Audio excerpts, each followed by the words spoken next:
Let me ask you something uncomfortable. If you had $50,000 saved right now, would your life actually change? You'd feel proud, safer, maybe even successful. But free? Probably not. And that's strange, because $50,000 is more than most people have ever saved at one time. So why doesn't it feel like enough? Because wealth doesn't grow in a straight line. It grows in phases, and most people don't fail at zero, they fail in the middle. Let's break down the 4 wealth phases and why phase 2 traps almost everyone. Phase 1, survival. This is where most people start. You're not investing, you're just trying to stay afloat. Over 1/3 of Americans would struggle to cover a $400 emergency without borrowing money. That's not a wealth issue, that's a margin issue. Imagine you earned $45,000 per year. You bring home about $3,000 a month. Rent, car, insurance, food, utilities, basics. And suddenly, there's barely anything left. Saving your first $1,000 feels painful. $5,000 feels impossible. But when you reach $10,000, you can finally breathe. That's when phase 2 begins. Phase 2, stability. You've done everything right. Emergency fund, retirement contributions, no credit card debt. Maybe index funds. You feel responsible. But here's the truth. Your money still isn't doing much. $25,000 invested at 8% earns about $2,000 a year. $50,000 earns about $4,000.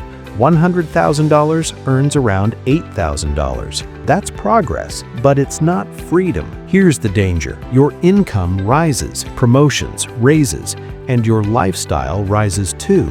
Better apartment, better car, more comfort. And yes, you deserve comfort. But wealth rewards margin, not comfort. This is where momentum dies. You're not broke enough to panic, but not wealthy enough to accelerate. So you coast, and coasting kills compounding. If you have $60,000 invested and add $500 per month, that's $6,000 a year from you. At 8%, the market might add around $4,800.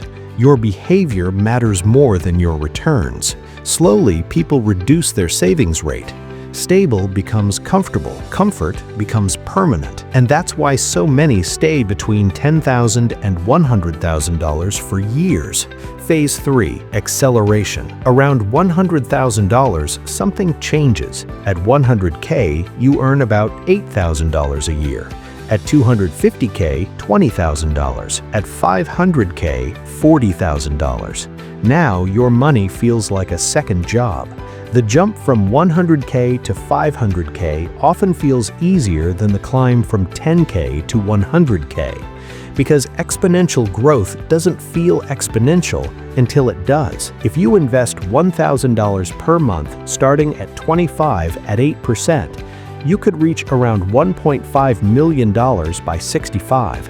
Start at 35 instead, closer to $650,000. Same contribution, same return, less time. That 10-year delay costs nearly $850,000. That's not genius, that's consistency. And phase 2 is where consistency fades. Phase 4, freedom. Between $500,000 and $1 million, the game changes. At $500K, 8% equals $40,000 per year.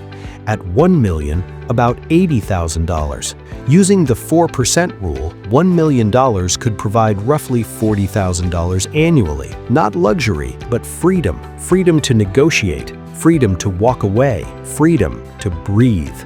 The climb from $500K to $1 million often feels easier than $50K to $100K, because the snowball is finally rolling. But none of it happens if you stall in the middle. So where are you? Surviving? Stable but stuck? Accelerating? Be honest. If you're between $10,000 and $100,000, you're not failing, but you are in the most dangerous phase. Because comfort is louder than urgency. Wealth isn't built by accident. It's built by maintaining pressure when things feel good enough. Don't let stability become your ceiling.